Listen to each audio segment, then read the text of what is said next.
Okay, good morning, everybody, and happy Monday morning. Thank you so much for joining us here today with our kind of scheduled at the last moment class. Today, we're going to be talking about spring vegetable gardening for homeowners. And we realized recently that we did not have a video recording of this topic.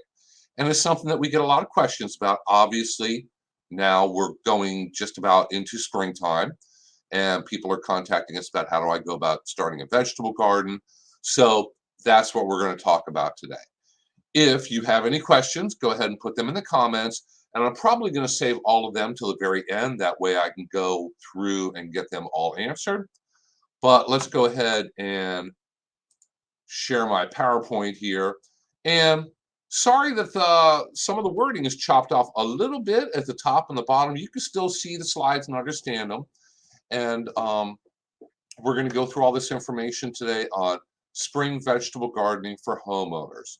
Obviously, because we're on Facebook Live right now, this will be recorded and saved here on Facebook.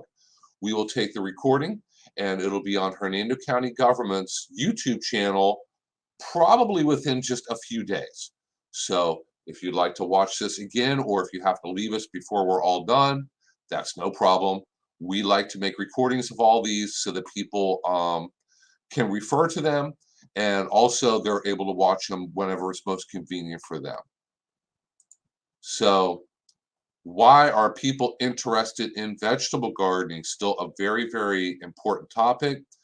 University of Florida publishes a huge number of different fact sheets, and consistently the number one requested one that is downloaded and printed and offices still print on paper and hand out to people is the Vegetable Gardening for Homeowners publication. So a lot of people like to grow their own vegetables. Research shows that consumers are concerned with food safety, things like what kind of pesticides were used on their food. People might get a little nervous wondering about where their food was grown, how it was grown. With international trade, we get a lot of our fresh produce and a lot of our food from other countries. If you've ever grown your own homegrown vegetables, you'll know that they taste a lot better. So they are fresher, they're much better tasting. Fresh vegetables that you grow on your own have a higher nutrient content also. What determines the nutrient level in your produce isn't whether it's organic or not organic or how it's grown. What determines that is how fresh it is. And if you grow it in your backyard, you walk out in your backyard, pick it, take it back inside, and include it in your dinner, you can't get any fresher than that. Lots of other benefits of vegetable gardening. It is a great way to get fresh air and sunshine and exercise. Great project for children. If you have children or if you work with children, starting a garden with them teaches them a lot that they may not otherwise learn, like where does their food come from? I think a lot of children might think the carrots are made in this machine in the back room of Publix, and we as adults obviously know that's not true. But until you actually see a carrot grow in the ground and you pull it out of the ground, you may not understand that, hey, carrots grow in the ground and tomatoes grow on plants and you have to pick them. Same thing with peppers and squash and watermelons. Until you learn that, you don't know that. And it gives you a great sense of accomplishment also, especially if you try growing something that's fairly difficult to grow here. If you are successful at it, that is a great accomplishment. I love taking pictures and sharing pictures of my accomplishments, my vegetable gardening wins, and I also take plenty of pictures of the ones that didn't work out quite the way I wanted them to, so that other people can learn from my mistakes. So like I said, this is a great vegetable garden. It's a great school or family project. We've worked with Pine Grove Elementary School in the past. We helped to put together a successful school vegetable garden there. Our master gardeners still work with Arc of the Nature Coast, if you're familiar with the work that they do. They work with disabled adults, and it is their clients who come out and tend to the vegetable gardens. Our master gardeners go there and help, and they plan, and they gather the resources, the seeds, the water, the fertilizer, everything else. And it is a great project. The people there absolutely love it. They always look forward to, I believe they're still doing it Tuesday mornings, when the master gardeners come out and they can all go work in the garden.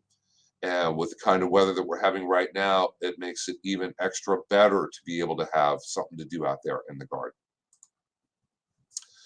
So growing vegetables in Central Florida, some people might start to think like, well, all I have in my yard is sand and weeds, and it gets really hot and steamy here. You can't grow anything in Florida. You know, where when I lived in, and you could pick a state, uh, Washington State or Minnesota or New Jersey, everything grew great there. Nothing grows here in Florida.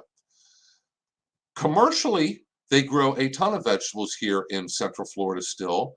Florida is the country's second leading producer of vegetables. That's mostly wintertime vegetables, but also spring and summer.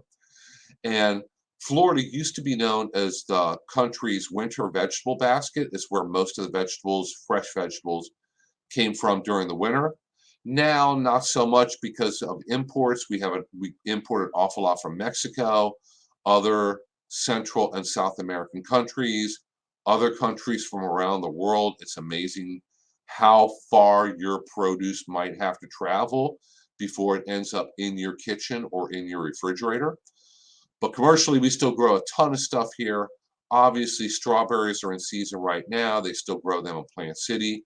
Corn is being planted. It'll be ready in a few months. Blueberries, we have a lot of U-pick blueberry operations here in Hernando County. We have a growing number of U-pick blackberry operations. So a lot of stuff can be grown here in Central Florida. You just have to know how to do it. And commercial growers have some resources that maybe home growers don't, certain pesticides, fungicides, things like that. But there are still a lot of things available to homeowners if they know what to do and if they understand the basics. And probably the biggest problem I see for people who move to Florida from somewhere else, and maybe they had a vegetable garden there and they're starting one here, the biggest mistake they make is they plant the wrong thing at the wrong time of year. So today we're going to clear that up, and we're going to go through some of the basics about if you're putting together a vegetable garden, a couple tips and tricks and things that you want to keep in mind before you jump right into it and start putting seeds in the ground. So the first thing is, where do you want to put your vegetable garden? It needs to be in a well-drained site. Most of us don't have a big problem with that. Most of us have very sandy soils, but if you don't in your yard and you have situations like in the picture here, let's say a half hour after it rains, there's still huge puddles, you're going to have to pick a well-drained site to put your vegetable garden, or improve the soil to improve the drainage. You want to put it somewhere where you're getting full sunshine, which is a minimum of 5 to 6 hours a day of direct sunshine. 8 hours a day is better. That's relative though. More sun in the winter is a great thing. Too much sun when we get into late spring, or if you're putting in a garden late summer, can be a little bit too much sun. But putting a garden in a very, very shady spot underneath a lot of oak trees is not going to work very well, because you need to put your garden away from tree roots. Otherwise, you're out there chopping through tree roots to put your garden in, you're damaging your trees, and that's just not a good thing to do. You also don't want to put your garden anywhere near your septic system if you have one. You want to know where your drain field is. Don't plant anything on top of your drain field other than turf grass. St. Augustine, Bahia, Bermuda, whatever type of turf grass you're going to put in your yard, just keep it at grass. People get the idea of, if I put my vegetable garden on top of the drain field, the grass grows great there. I bet you my vegetables would grow great also. Technically, they probably would, but we start to run into all kinds of possible food safety issues, because your drain field is where the contents and the water effluent component of your septic system goes, and we just don't want to go there. So it's going to be really nasty, potentially dangerous for people. So stay away from the drain field. Make sure you place your vegetable garden near a water source, because you're going to have to water it. So if you have a very, very large yard, you put the vegetable garden way back in the back corner, you're going to have to get several garden hoses to get water back there, or some way of getting water back there. So keep that in mind when you're looking for a spot. Also, be aware of your deed restrictions. If you live in a homeowners association or a deed restricted community, you need to make sure that it is okay with the HOA for you to put in a vegetable garden. Check with them first. Otherwise, if you do it first and get a nasty letter later, that may be a problem. We always recommend that people work with their homeowners association and make sure that they have permission or it does not run afoul of the restrictions. And of course, if you really, really want to plow under your entire front yard and grow corn, you're going to have a problem with your HOA. I can pretty much guarantee it. And we can't help you an awful lot with that. So work with them, communicate with them, draw up a plan, convince them that it's going to be attractive, and that goes a long way. Being polite also goes a long way to getting permission and working well with others. So garden soil is a huge topic. If you're putting in a traditional vegetable garden in the ground, in your yard, you're going to have to deal with whatever kind of garden soil the good Lord or the builder blessed you with. So if you're working with native soil, that's probably going to end up being a little bit different than the soil they put on your property called fill dirt when they were building your house. If your house is newer, you're going to have to deal with what kind of fill dirt they place in your yard. If your house has been around for 20, 30, 40 years, the fill dirt they put in has pretty much settled and adapted and is going to be more similar to the native soil. But garden soil has a physical component to it. It could be either very sandy, have a lot of clay, a lot of silt, things like that, a lot of potentially rocks. People in other counties or other areas might have limestone in their soil, actual physical little limestone rocks or big limestone rocks they have to work with. There's the chemical component, which is the nutrients that are in it. That's the pH. Do you have high pH? Do you have low pH? Do you have a lot of phosphorus in your soil? If so, when you're fertilizing, you don't have to add any phosphorus. Do you have no phosphorus because your yard was placed on top of fill dirt and your house and yard is maybe 1 year old? We see that sometimes. Do you have lots of nitrogen? Do you have no nitrogen? These are all things that are going to impact your vegetable garden.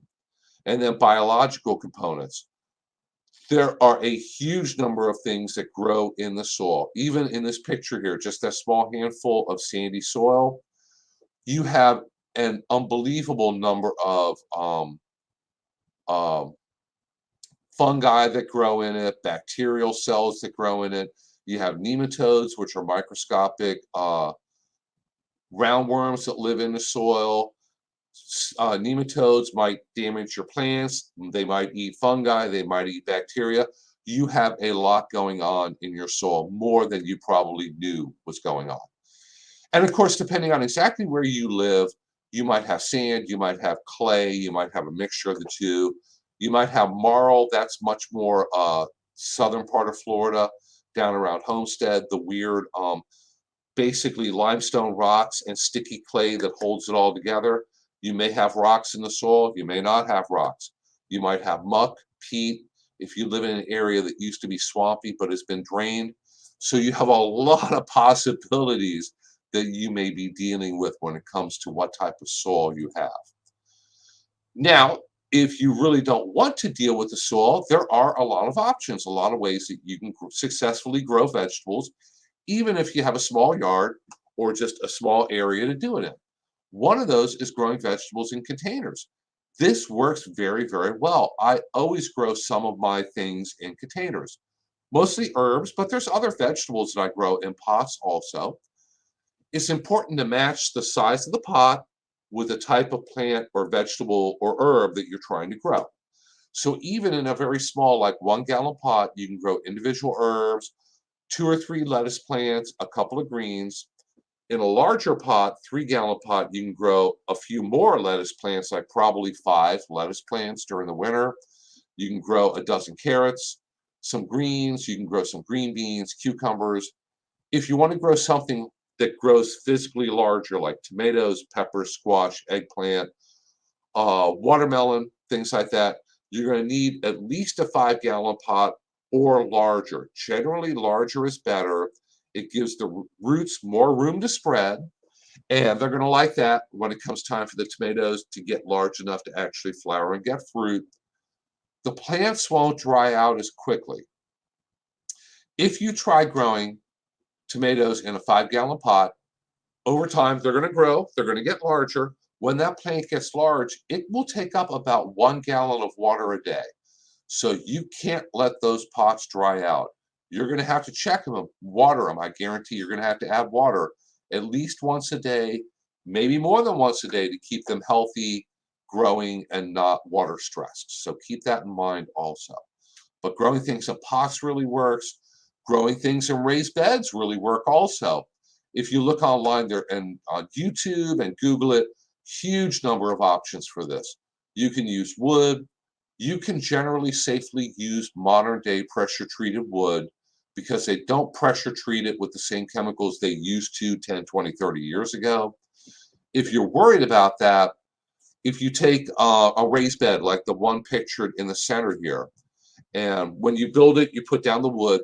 If you put plastic in there and staple the plastic to the wooden sides, it helps block the wood from the soil. It'll make the wood last longer also, because if you have wood with wet dirt up against it 24/7, it's just going to break down and rot faster. So you can cover it with plastic to help stop anything potentially from the wood getting into the soil. You can make these out of cinder blocks, bricks, bales of hay, a lot of different ways. So it's a lot of different options out there. You want to fill them with some kind of quality potting soil or quality soil mixed in with a quality compost product.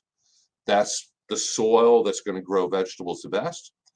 And for anybody who might be disabled or have any kind of issues with accessibility or not able to get down on their hands and knees and crawl around and access that garden on the ground. I know even with myself, getting down is fine. That's a piece of cake. Getting up some days can be a little bit tougher. So you can build raised beds that are wheelchair accessible. They're raised up so that you stand there or be in a chair and actually work them and manage them. So there's a lot of different options out there, basically something for everybody. But if you want to put your garden in the soil, in your backyard, there's a lot of things that could be hiding in your soil. Like I mentioned, nematodes, there are microscopic roundworms. Some of them damage plants. They feed on plant roots. There are plant diseases. There's bacteria and fungi. Good ones, bad ones, in between ones, just a huge variety and huge number of them out there. There are insects, some different uh, insects, the wireworms, which is a beetle larva, live in the soil for at least part of their life. Some of them can feed on plant stems, plant roots. One problem we have here in Florida is our soils naturally have 1 or 2%, normally it's closer to like 1%, organic matter in the soil. And organic matter is very, very important. If any of you watching this moved here from Illinois, Indiana, Iowa, Ohio, any states out in the Midwest or in that area, naturally the soils out there have about 14 or 15% organic matter.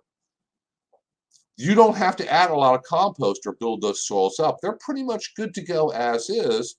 Problem is, it gets really cold out there. And when it's snowing during the winter, a little hard to grow a whole lot in your vegetable garden.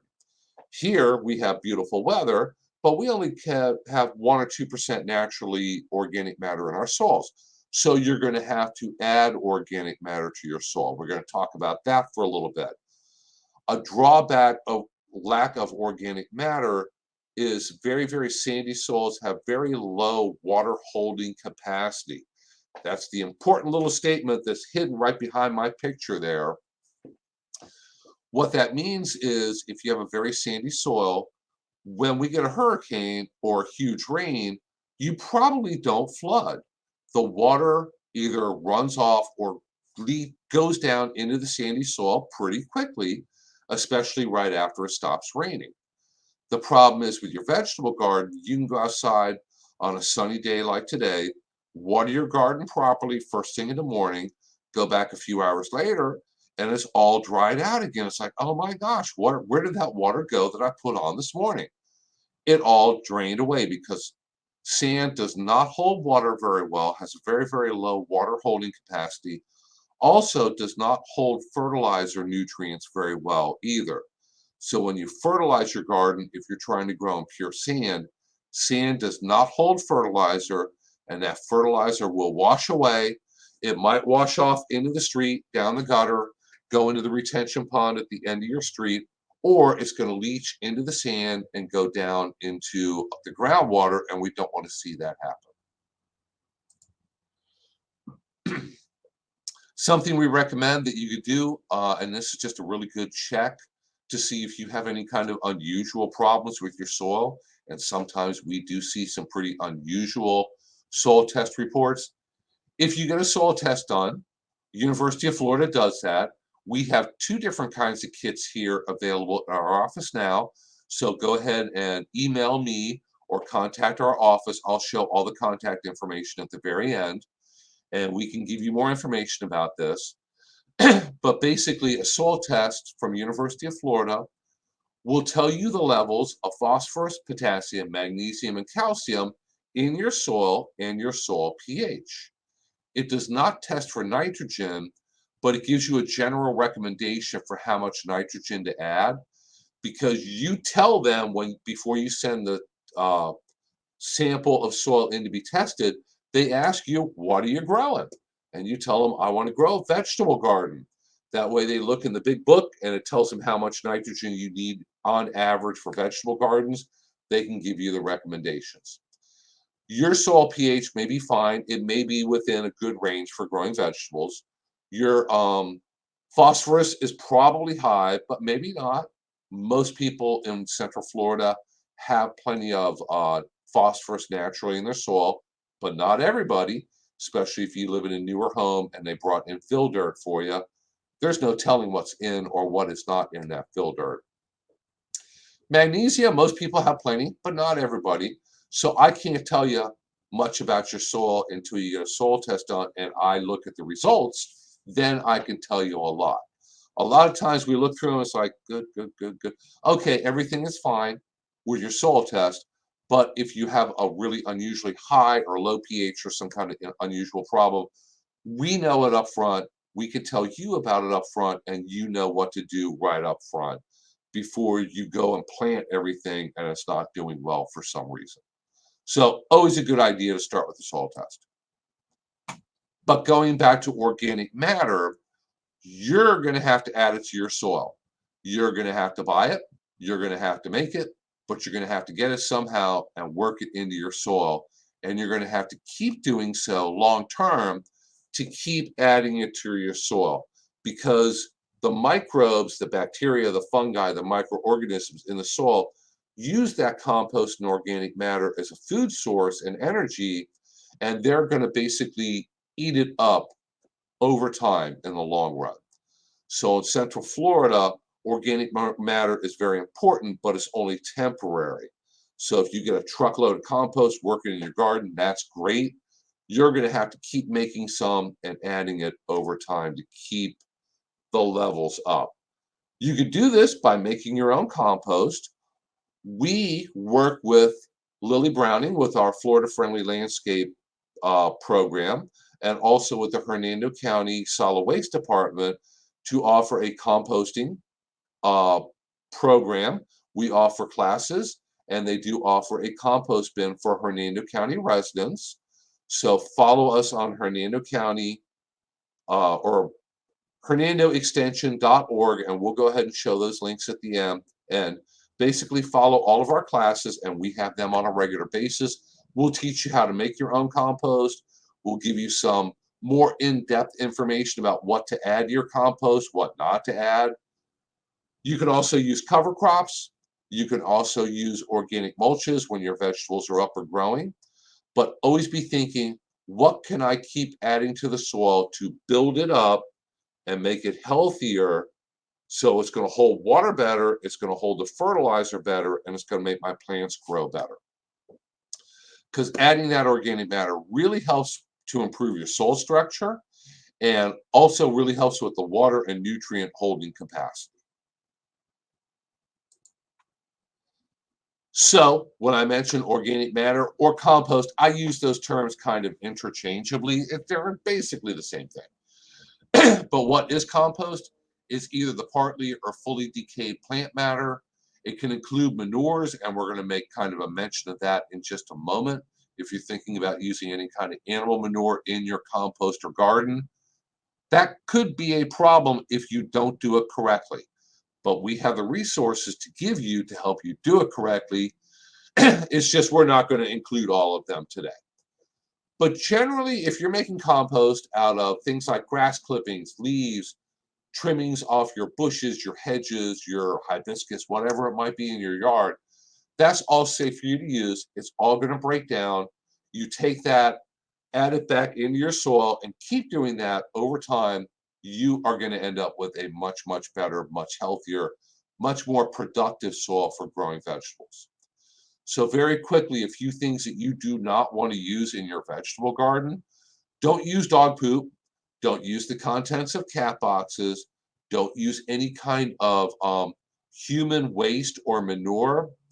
I know you can find articles about it online, and some people really advocate and tout the benefits of it.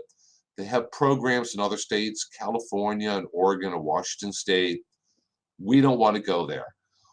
Our advice is just don't do that because it can potentially cause a lot of issues with food safety, getting things either on your hands, on your food that is going to cause a problem and potentially cause an illness. So the things that you should use that are generally safe, if you compost them correctly, composted vegetation, cover crops, or the organic mulch that you spread on your garden as your plants are up and growing, that is going to break down during the season. It's going to break down pretty quickly. If you're growing tomatoes, you mulch it with ground up oak tree leaves, pine needles, uh, grass clippings from when you cut the lawn. If you keep mulching it with that, that kind of stuff breaks down very quickly and over time just keeps adding to the soil and building up a much better, healthier soil. So don't use things like the contents of cat boxes. There are systems that you can purchase and put in your yard to place those materials, but you don't want those materials to go back into your edible landscaping or edible gardens. Irrigation, like I said, you're going to have to water your vegetable garden. We recommend drip irrigation or micro irrigation. It puts water right where you want it. You're watering your vegetables, you're not watering the weeds. It helps to save a lot of water. It's very efficient. But if you have just a small vegetable garden, um, the old-fashioned standing there with a garden hose and a sprayer end on it, that still works just fine. That will water your vegetable garden. Overhead irrigation, people will put together a small system to water it. That works just fine also. You initially need to water daily. You need to wash that garden because when on a sunny, warm day, things dry out pretty quickly. Vegetables, especially when you just planted them or they're very small, their roots don't go very deep. So when the surface dries out, they dry out. Adjust for waterfall. If it poured rain that day, you don't have to water the garden that afternoon. Go out there and actually check the water moisture level. And one tool that we all have that still works fairly well is your finger. Just stick it in the dirt. Is it wet? Is it dry? Make a decision and go ahead and go from there. We recommend that you water your vegetable garden in the morning. So if you go out there and water it early, it's going to be set for the day. Sun comes up, gets sunny and warm. It's all well watered. It's going to grow. The sun will dry the leaves off also. That helps to decrease the incidence of a lot of different plant diseases. Watering in the evening, right before it gets dark, means your plants are going to sit there wet all night long, and that is fantastic for fungi and bacterial diseases. So water in the morning, let the leaves dry off, try not to water it too often in the evening, and that helps a lot with diseases. So with drip irrigation, there are a huge number of choices on the market now. You can get soaker hoses, you can get the little micro irrigation heads like you see in both of these pictures. They all work very well. Go ahead and get some information. All these companies have websites, they have diagrams, they have parts lists. I've seen a lot of different systems. Whatever saves water and puts water where you want it and doesn't put a lot of water where you don't want it is going to work just fine for you. So, what kind of vegetables do you want to plant here? And this is specifically for Hernando County or Central Florida. This information applies to all of Florida, but if you live a lot farther north than Hernando County or a lot farther south, you're going to have to adjust the timing a little bit for exactly when your season and when your time in your yard is. But here in Florida, timing is everything. You have to put the right vegetables in at the right time. We have a cool season, which is during the winter. It goes generally from September or October until March. We are just about to end cool season and we are about to start warm season. We have two warm seasons.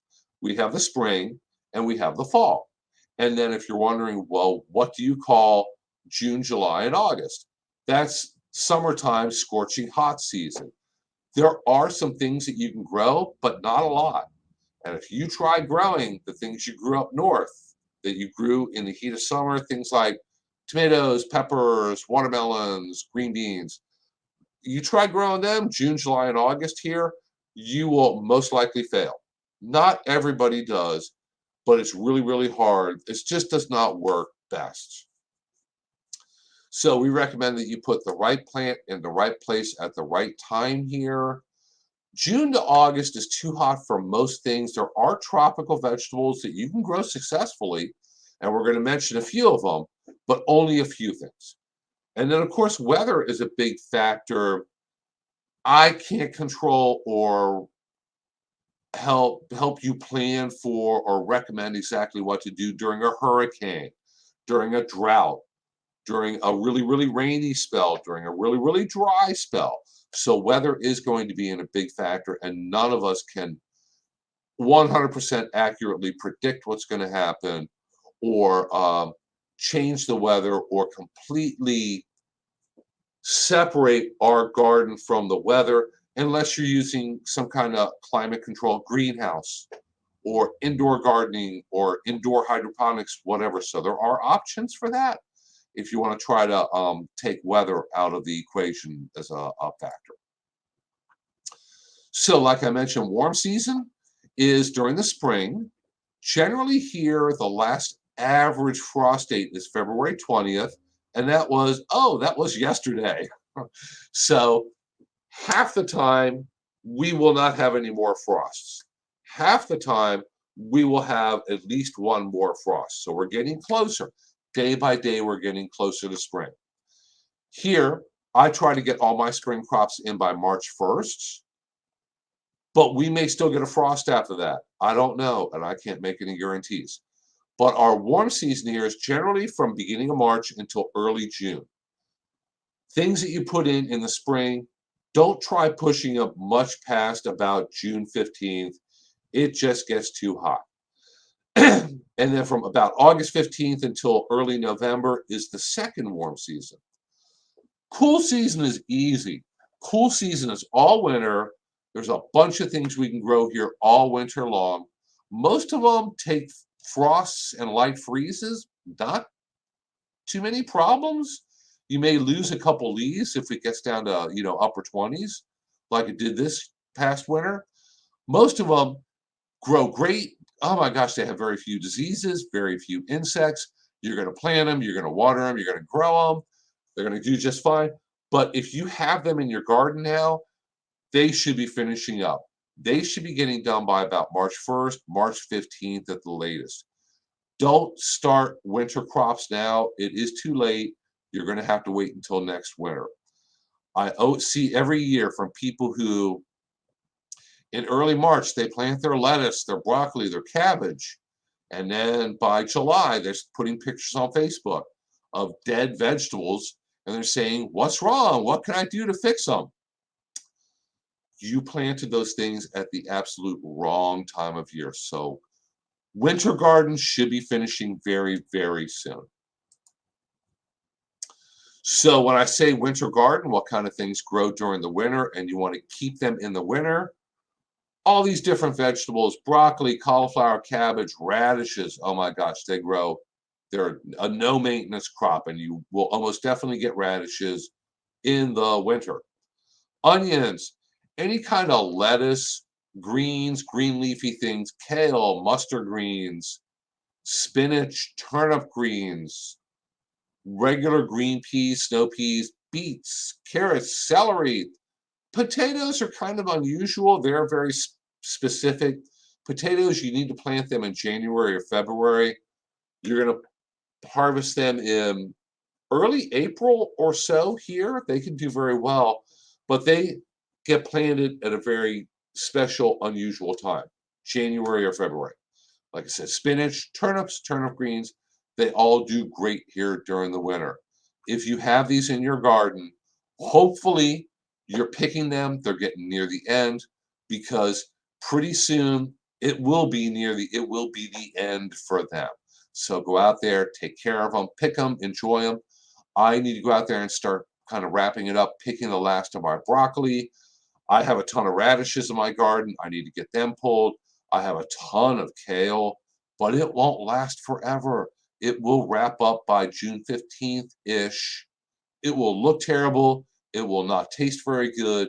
It will get overwhelmed with insects. I can rattle them off the top of my head. Harlequin bugs, Colorado potato beetles, all kinds of others, diseases, and it's just too hard to keep that kale going. So I'm going to pick it all, eat it all soon. Hopefully you will too. So warm season vegetables, what do we want to put in soon to grow this spring? Here's a list of them, and I'm going to go ahead and go through all of them fairly quickly here, starting with beans. Beans are extremely productive, generally very easy to grow, really good for beginners if you plant them at the right time. That's going to be pretty much March 1st here in Central Florida. If we have an unusual late freeze at the end of March, don't send me nasty emails, because I'm telling you right now, I can't predict the weather or guarantee it. But I like to get mine in early, because if you get them in late, you're going to have problems with insects and diseases and weather just getting too hot. I gamble and I go for March 1st. So take that for what it's worth. But with beans, we got bush beans, we got pole beans, we got green beans, yellow beans, purple beans, the great big flat potted ones that you can make cut Italian green beans out of, and lots of others. If you look in vegetable gardening catalogs, there's lots of options out there. Try different varieties. What's going to happen is you're going to grow one variety, you're going to love the taste, it's going to be very productive, it's going to grow just great. Write down the name and keep growing it. You're going to try another one, and either it died quickly, didn't produce, you didn't like the taste of the beans for whatever reason, don't grow it again. That's the only way you're going to learn what you like to grow and what your family enjoys eating and what you don't like to grow. So put in beans right around March 1st here. You can plant them anytime during March, but I go for early March. And you can plant them again from middle of August to about middle of September. Still kind of tough growing it then, because it's still pretty hot, wet, steamy that time of year, but you can grow a second crop in the fall. Cucurbits, and this is the name of the plant family that includes cucumbers, all the different types of cucumbers, all the different types of squash. So that's yellow squash, crookneck squash, zucchini or green squash, winter squash, acorn squash, all the different hard squashes, pumpkins, melons, that's watermelons, that's cantaloupes, that's honeydews, all them, they're all in the same plant family. So because they're all closely related, think of them as brothers and sisters. They all get the same diseases, they all get the same pest problems, and they get a lot of problems here. They are little disease magnets, and they can also be little insect pest magnets. So they can be challenging for beginning vegetable gardeners or beginning home vegetable gardeners. You need to plant them early, early, early, and make sure they don't freeze to have your best chance of getting a crop off of them. Cucumbers and summer squash have problems with worms. They get, and technically they're caterpillars. They're caterpillars that you get, your plants will grow. You get a little cucumbers, you get a little zucchini, and these moths lay their eggs. The caterpillars drill into your cucumber and your zucchini. And now you have a cucumber and it's got worms in the middle of it. And nobody likes to be putting cucumbers with worms in it on their salad. So they come along at a certain time of year. Here in Hernando County, depending on the winter weather, April or May-ish. After May, they are here, and they're really hard to deal with. Try to get your cucumbers and summer squash planted early, early, early, and that gives you the best chance of getting a harvest without having to constantly be spraying them with the fungicide, insecticides. You're fighting the worms, and they could be really, there's not a whole lot of controls that work well on them. A few, but with them, you have to spray them about every couple of days. So they become really difficult, a lot of work, really tough to grow. Corn is another one that's really tough for homeowners because corn takes a huge amount of room. So you're going to have a really, really big garden. Like I mentioned earlier, if you live in a subdivision and you want to get tricky and plow under your whole front yard and plant it in corn, you're going to have, if that's plenty of room to grow corn, you're going to have problems with your neighbors. I think it's a great idea. If you were my neighbor, I'd be like, go for it. Make sure you share some corn with me if you get a good crop. Most other people living in HOAs are not as enthusiastic about it as I am. Corn takes a huge amount of high nitrogen fertilizer also, and corn gets a couple of different caterpillar pests that are really, really hard to control unless you're soaking that corn in insecticides that are very strong and not really safe for homeowners to use. There are organic options, but you literally have to spray them every other day to keep those pests under control. So you can grow corn here. The weather and the soil and everything is fine for it. You may want to decide not to grow corn because if your goal is to provide your family with a large number, if you're looking at total number of pounds of edible food, corn is not the best route to go to get to a lot of pounds of edible food. Eggplant. Eggplant probably is a good way to get a large number of pounds of edible food for your family. But be careful because if you grow a bunch of eggplant plants, they may do well and they can do very, very well here.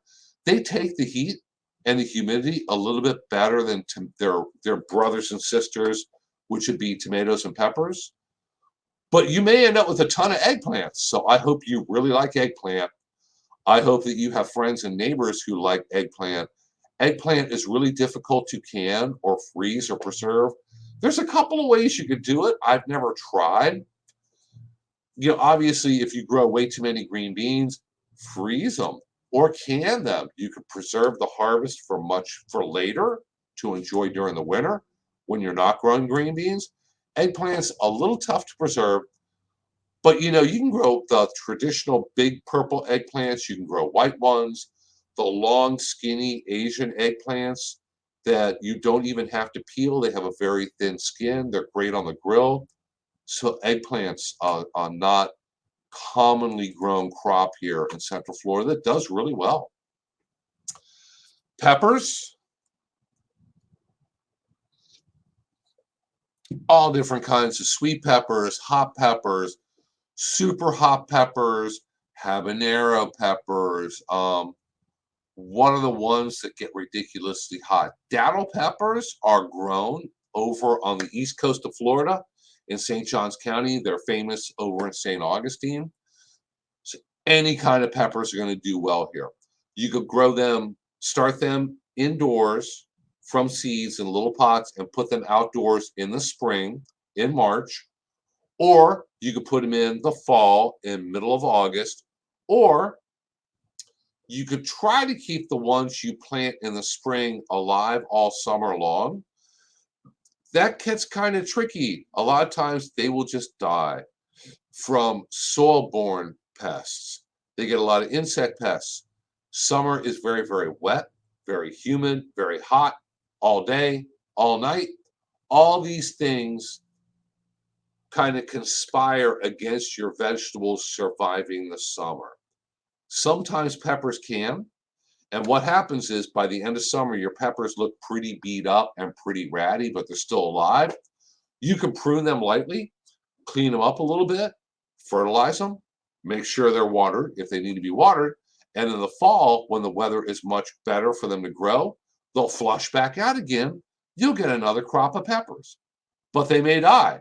So it's kind of a roll of the dice. It's about a 50-50. I've had them survive the summer, but maybe 50% of the time. A lot of times it might be better to just cut your losses and start with fresh pepper plants the next fall. But any kind of peppers do really. I've grown a bunch of different types of hot peppers, and in the end, they all did well here. Sweet potatoes. Sweet potatoes are great, and they love summer weather here. When it gets hot and humid and wet and rainy, they grow like weeds. They grow, the above ground part of sweet potatoes are a vine. You see the picture in the upper right-hand corner here. I guess that direction for you. They'll grow all over your yard. I mean, if you plant some, the vines spread far and wide, just let them grow. Generally, we're getting plenty of rain during the summer. Don't really have to water them. They do get water to insect pests, but, you're probably, I grew them, every time I've grown them, I've really never had much of a problem with pests. There is a weevil that could be a problem. If you think that you have it, we can help you with that. But they grow like weeds all summer long. And then in the fall, you can kind of dig around the plants. You can wait until late fall for the plants to decline and start to die to kind of feel around underground for the sweet potatoes. Or by the time we get up to October or November, if you planted them in, let's say, June or July, they're done. They need about 100 days to grow and produce. Just where the plants go into the ground, put your fingers and hands on the ground, feel around, and you'll feel the sweet potatoes. You can pluck that big old sweet potato up. Every time I've grown them, I've gotten sweet potatoes. And I am planning this summer to plant a lot of sweet potatoes to get a big harvest. You can easily grow a couple bushels in a relatively small plot of ground. Tomatoes are still by far the #1 most popular backyard vegetable crop to grow. There are lots of different types of tomatoes. We have cherry tomatoes, Roma tomatoes. Roma tomatoes are also known as plum tomatoes. They're the ones that people grow because they kind of the plants grow, flower a whole bunch all at once. You get a big crop of Roma tomatoes. If you want to can them or make ketchup or tomato sauce, spaghetti sauce, you need your tomatoes all at once to be able to cook them down and can them. And beefsteak tomatoes. Beefsteak tomatoes are the very, very big ones that maybe your grandparents grew on their farm up in Pennsylvania. Well, you live in Florida now. You don't live in Pennsylvania anymore. Up there, they have a long tomato growing season from spring until fall. Here, we have 2 tomato seasons, but neither one is as long. Trying to grow tomatoes that take a long time to grow, flower, get tomatoes, have those tomatoes get bigger and bigger and bigger and turn ripe. If it takes 80, 90, 100 days for that to happen, here you're going to run out of time in the spring. Because like I said, you can start plants early, put them in the ground beginning of March. By June, they're kind of done. Tomatoes, especially by the time we start getting into June and July, they're going to be toast. So you may want to stick with cherry tomatoes, and cherry tomatoes can be extremely productive. If you look through different gardening catalogs now for all the different varieties of tomatoes you can get seeds for, oh my gosh, they're little, they're big, they're slightly different shapes. They're red, they're orange, they're yellow, they're green, they're black. I'm thinking of all the different types that I've tried growing, and they're all good. Cherry tomatoes are great. Roma tomatoes or plum tomatoes, they're great also. They have a lot of different varieties you can grow, and some of them are very, very disease and nematode resistant, which is a bonus also. So try to grow tomatoes that grow quickly. Start them indoors early. When you put them in the garden in early March, you want them to already be fairly decent sized plants. Bigger is better. Take good care of them. Get them up and growing and going and flowering and giving you tomatoes. The quicker you can make that happen, the better it is. The longer it takes for that to happen, we will go very quickly from winter into spring, and then before you know it, we will go straight into summer. And when heat of summer gets here, your tomatoes will suffer and decline because of it. So you can grow lots of tomatoes here. You just takes a little bit of practice. So very, very quickly here, how we doing on time? Pretty good. Controlling pests, I'm not going to go into a whole lot of depth on this other than the big picture idea is whatever you are growing. This applies to all the different vegetables we covered that you should be planting in the spring. The big picture idea is proper identification is the most important first step. Please do not let me catch you in a Facebook gardening group posting a question like, my tomato plants look bad. What do I spray them with? Or an even more vague question like, all of you on here are really, really smart gardeners. I'm not sure why you would assume that, but you say everybody on here is really smart. What do you all use to spray on your plants to take care of pests and problems that's organic? Organic is fine, but I'm going to go on there and say, what the heck is your problem? Is it an insect? Is it a disease? What kind of insect is it? You don't know what insect it is? How do you know what to use to control it if you don't even know what it is? And if you say, well, I don't know what it is, I haven't looked, or my plants just don't look right, or you can't describe or identify or take pictures of what is causing that problem, then we have a problem. We need to narrow it down a little bit. Identification is the most important first step. If you send really good pictures and I go back and you say, let's say we go back and talk, or if you call me, if you email me today and say, I have these little green caterpillars and they're on my cabbage, what do? That's a cabbage looper. I know what that is. It's a caterpillar and it feeds on cabbage. And I can tell you exactly what to spray on your cabbage that's safe for you to use, safe for everybody who lives in your yard, your dog, your neighbor, your pets, everything. Very safe to apply, that's going to be effective, and it's going to take those caterpillars out very quickly. But if the most accurate thing that you can, the most in-depth description you can give is things just don't look right, I'm not going to be able to help you a whole lot. So how do you actually find what problems you have in your garden? Go out there and open your eyes. Some of the tools some of the most important tools that we have are some of the least often used ones. Go out there in the afternoon, go out there with an adult beverage if you'd like, and walk through your garden. Take a close look. Use your eyes, turn over leaves, look for anything that's out of place. Know what tomato plants should look like, green bean plants should look like when they're growing. Anything that's out of the ordinary, look at it, look closer at it, try to find the culprit, take notes, take pictures, and understand there's really no silver bullets. There's no, what, like that question, what do all of you spray in your yard to cure all your pest problems? There is no silver bullet. There's nothing that you can spray that's going to solve all your problems. The closest we come are going to be the most dangerous to use broad spectrum pesticides that we try not to recommend because they're really not the most appropriate most times.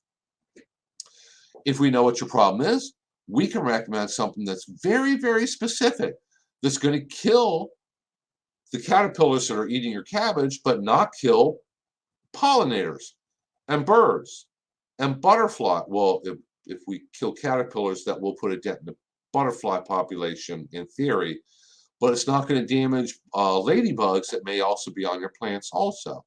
So knowledge is power. Identification is the first step. So a lot of times we'll have problems with plant diseases in the garden. This is a picture of a broccoli leaf, and it has a fungal disease on it. It happens. So fungal diseases, the big picture ideas are try to use proper cultural controls. So irrigation, like I mentioned, water your garden in the morning, not late in the day. Sanitation is picking up things because if you're growing broccoli and you have a couple leaves that get a disease, a fungal disease like this, and they fall off and they're rolling around your garden, those leaves are covered with fungal spores now. So if you water the garden or it rains hard, it splashes the spores from the dead leaves onto the healthy leaves and the disease spreads. Sanitation is important. Trying to minimize the spread of diseases is important. Following proper planting time is important because if you're growing things in the wrong season, generally springtime and wintertime things into the summer, they're going to be much more susceptible and prone to diseases. So that's going to help reduce the incidence of diseases. You can use fungicides. Fungicides can be very effective, but to be effective, they have to be used before your plants have a huge outbreak of a disease. If your plant leaves are all spotted and brown and black and wilting and now dead from a disease, it's too late to use a fungicide to really help it. So scouting, identification, potentially using fungicides if you catch problems early, if you think you're going to have an outbreak soon, will all help. But trying to avoid problems, what's the saying? An ounce of prevention is better than a pound of cure. You know, nowadays it's cheaper than a pound of cure also, because if you go out looking at catalogs for a pound of insecticide, fungicide, other preventative controls, they're pretty expensive even from Amazon. So that's pretty much all I have of my presentation. Let me go ahead and pop out of my PowerPoint there. Let me go ahead and share a few things. This is my email. This is by far the best way to contact me. If you have any questions, problems, feel free to send me an email. Oh, see, we're dinging and I'm getting messages and emails as we speak. Try to send lots of good, clear pictures. I try to tell people there's no such thing as too many pictures. Send lots of pictures. It makes it a lot easier for us to figure out what your problem is and try to come up with a plan on how to deal with it. Information for our office is right here and our phone number. If you need more information about soil tests, which I mentioned earlier, contact us, or if you live in another county outside of Hernando County, contact your county's extension office. Every office offers some type of soil testing. Some of them do it in-house. Others send it to the University of Florida in Gainesville. That is what we do. What else do we have there?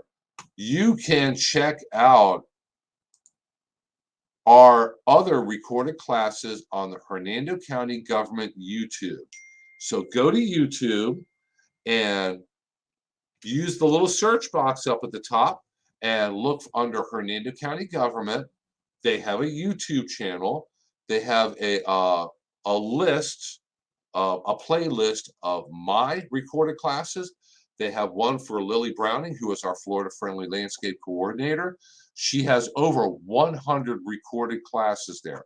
So it is a great resource and a great way to, if you have questions on all kinds of different topics, watch the class first. A lot of time it is going to answer your questions. So I see that we did have some people on here live. Good morning, Alicia. Thank you so much for tuning in. Lee is one of our regular followers here. Rick asks a good question. How can we find out where our drain field is? As a general rule, you can follow the old saying that the grass always grows greener over your drain field. With your house and your yard, it's really important that you know generally where your septic tank is and where your drain field is also. So if you get your septic tank pumped, the service can always figure that out. Those guys know what they're doing. If you don't know where it is, they'll walk up, they'll look around your house, and it's right there. And they know where your septic tank is. They have to dig a hole to be able to open the trap door and pump the contents out. They can tell you exactly where your drain field is. Also, as a general rule, look at your house. One of your bathrooms is generally the last stop on the indoor plumbing train. The next stop outside of the house wall from that last bathroom is going to be your septic tank, which is nothing more than a huge concrete box buried underground where all the stuff goes. Your drain field comes off of that, and your drain field generally is somewhere in your yard, and the grass grows greener, faster, and more dense in it. So if we have a time where things are pretty dry, it's not raining a whole lot, you will notice the difference. The grass on top of your drain field is green and growing. All the rest of your grass, depending on what kind of grass you have and how often you irrigate it, hopefully no more than once a week here in Hernando County, you can see a difference. So that's probably my best advice for trying to figure out where your septic tank and drain field is. So Ken is with us also. Good morning, Ken. And I noticed earlier that Lily was here also. Lily usually is a participant in these classes. And everybody, don't forget to join us here once again on Facebook Live, 10 o'clock a.m.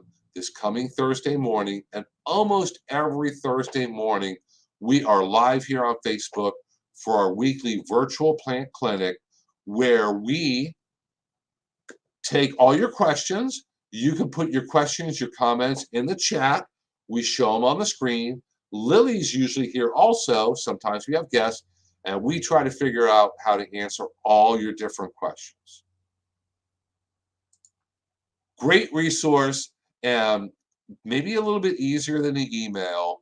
Trying to catch me in person can be tough. If you get lucky, you're going to catch me here at the office. That's where I am right now, but I got the door closed. So joining us for a virtual plant clinic is definitely the best way to get a hold of us and get your questions answered. Terry, good morning. How are you? Does the county test the soil if the homeowner requests? The county does not, but Extension does. Every Extension office offers that service. We do have there is a cost, but for the basic soil test where we send it off to Gainesville, it's only $10 for the test, plus shipping to send your sample to Gainesville. They test it, they email the results back to you and back to me also. That is if you live in Hernando County. Other surrounding counties do it a little bit differently. For example, Lake County tests, I think they just test for pH in-house, but they test the pH in-house for just a couple dollars or maybe free. I'm not really sure. Like I said, different counties are different. But here in Hernando, the least expensive test is only $10 plus shipping, and we can set you up with, you need to fill out a form, you need to know where to send it to. We can set you up with that information. We have a question here about companion plants.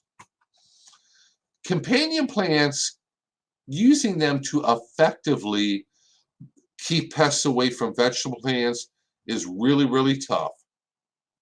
There's a lot of information out there on the internet and online about plant this with this and this and this, and it keeps things away. A lot of information about planting certain plants to keep mosquitoes away.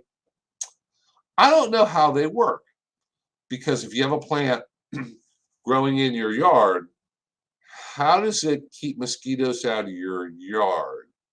I can see a mosquito may not land on it. Mosquito may not feed on it, but mosquitoes don't chew up plants to begin with. So mosquitoes aren't eating the plant. You could probably take that plant and maybe it has an oil in it. And if you crush it up and rub it on yourself, it keeps the mosquitoes away. That might work, but just the plant growing by itself does not work very well with keeping mosquitoes away. Really does not work very well at keeping insect pests away also. Something that attracts insects is growing a huge number of the same plant. So if I was a cabbage farmer and I planted 100 acres of pure cabbage, every cabbage pest in Central Florida, I don't care how good their seeing is, I don't care if they're blind, they're not going to miss 100 acres of cabbage. They're going to find it, feed on it, breed on it, make babies on it, and now I'm going to have all kinds of insect problems. So intercropping can work well in a home garden, not growing a huge number of any one thing and rotating your plants. So for example, not growing cabbage or tomatoes on the exact same spot over and over and over and over and over again, year after year, or even worse, twice a year every year. That helps to stop insects from building up in the soil. And nematodes and certain diseases can build up in the soil if you grow the same crop over and over and over again. So rotation helps. Companion planting can help. It doesn't hurt. But an awful lot of the things that they have listed online do not work very well for keeping pests out of the garden. And Rick says he's having better luck with tomatillas and ground cherries instead of some of the tomatoes. I have grown, and I am growing this spring, tomatillas also. I love making salsa out of them. And yeah, they can grow really, really well. But I found the cherry tomatoes generally do really, really well also. Anne Marie, thank you so much. You're very welcome. We'll go through just a couple other questions here. I don't want to keep everybody for too long. Boy, here's a tricky one that's going to make me think. Verna asks, what 3 vegetables would you recommend for a brand new gardener who has never grown vegetables before to try? So let's say this is because of the time of year. I'm going to pick 3 vegetables that you would be planting soon. And that would be either spring vegetables, or I can get tricky and throw in 1 or 2 summer vegetables also. We didn't really speak about that. We'll have a separate class on growing them. But things that you would grow really soon or over the summer. Green beans are generally very easy to grow. I plant the seeds in the garden around March 1st. If you're creating a brand new garden and it's just pretty much pure sand out there, you're going to need to either purchase compost, mushroom compost, black cow manure works well also. Work that into the soil to kind of get a start of getting organic matter in the soil, and try beans. There's a really good chance you're going to be pretty successful with them. Something else that I've grown and it's done well. Let's pick one for containers. What does well? Peppers do well in containers. If you like hot peppers, pick whatever kind of hot pepper you like. And they run the range from ancho is a hot pepper, but not very, very hot. You can make the chili rellenos out of them if you like Mexican cuisine. They're fairly large, green, and they turn red eventually. Hot pepper that's not very hot, all the way up to, if you like habaneros, they're going to do well. You can grow cayennes. You can grow the little Asian hot peppers. They are required in general sows. Chicken, they're the little hot peppers that go into it. Try planting some of them. Get like 5-gallon pots. Get a good quality potting soil and try growing them in pots. You should be able to keep them growing over the summer, and you're going to get hopefully hot peppers in the spring. They'll survive the summers. They're not going to give you much of hot peppers during the summer. And in the fall, they're going to come back. They're going to look great again, flower more, and give you more hot peppers. And then one choice for during the heat of summer, sweet potatoes. Sweet potatoes are a piece of cake. You go to the store and you buy a couple of sweet potatoes. Put each one in a pot of soil. So we need a visual aid here. Let's say my stapler is a sweet potato. Take the sweet potato, lay it on its side, plant it halfway in a pot of soil. So half of it's underground, half of it's above ground. And pretty quickly, it's going to start sending up sprouts. Cut each sprout right where it connects to the sweet potato and plant it. It's going to sprout roots within a few days. These things, they root like weeds. So take the little sweet potato sprouts. Keep doing that for a while. Now you've got a whole bunch of little sweet potato sprouts that all have roots on them. Take them and beginning of June to beginning of July, transplant them into your garden. Space them all a foot or 2 feet apart in a garden bed. Let them go. Let them grow all summer. Hopefully they're going to grow like a weed. They're going to spread all over the place. They're going to frighten you, but oh my gosh, they're going to take over the house or the whole backyard. Don't worry about it. They're going to do just fine. About 100 days later, 3 to 4 months later, after you put them in the ground, feel around where the plants go into the ground, and you're going to start to feel sweet potatoes, and you should get good sized sweet potatoes from them. So good question, very good question.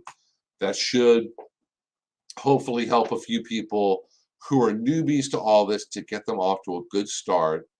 So I think that we'll go down until I hit one more question. Sonia, you are very, very welcome. Tara, you're very welcome also. I see a lot of names I've never seen before. Be sure to come back 10 o'clock Thursday morning. Join us on the virtual plant clinic with all your tricky questions. I make Lily answer the really hard ones. I just take the easy ones. And Pam asked a question here. We get this quite a bit for people who do have a septic system and drain field.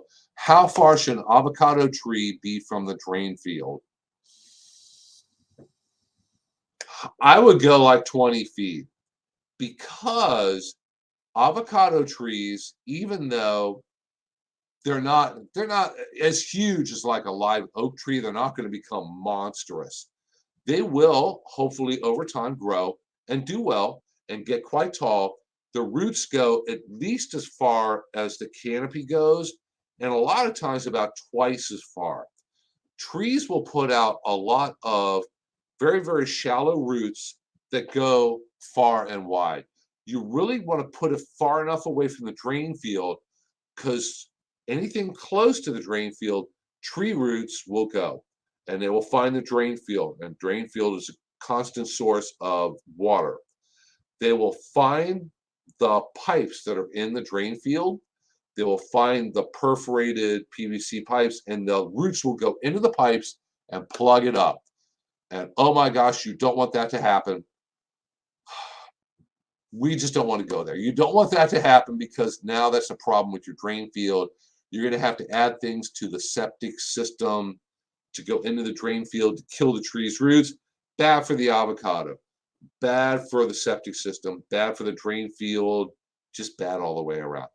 Put your trees and plants as far from your drain field as you can. Standing there and looking like, okay, my tree might get this big. It's going to get this wide. The roots, just overestimate how far those roots may possibly go and keep it far enough back where it's not going to interfere with the drain field.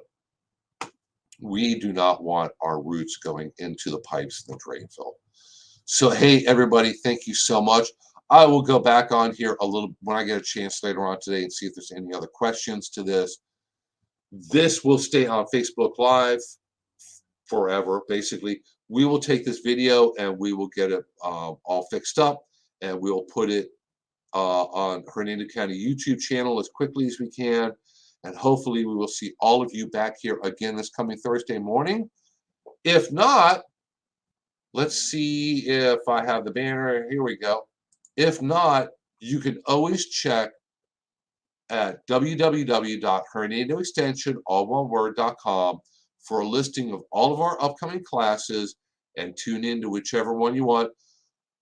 Don't get upset if you're busy when we're doing it, because we pretty much record them all and you're going to be able to have access to them one way or another, usually a number of different ways. So we have my Facebook page, we have Lily's Facebook page, we have YouTube. We put it out there to the public to try to be as much of a service to you as we can be and make it as easy for you to tune in and learn from us as you can. So with that, thank you so much, everybody, for tuning in. We'll do this a little bit more often. We'll just start doing some more free classes on Facebook Live. So until next time, we'll see you later. Take care. Bye.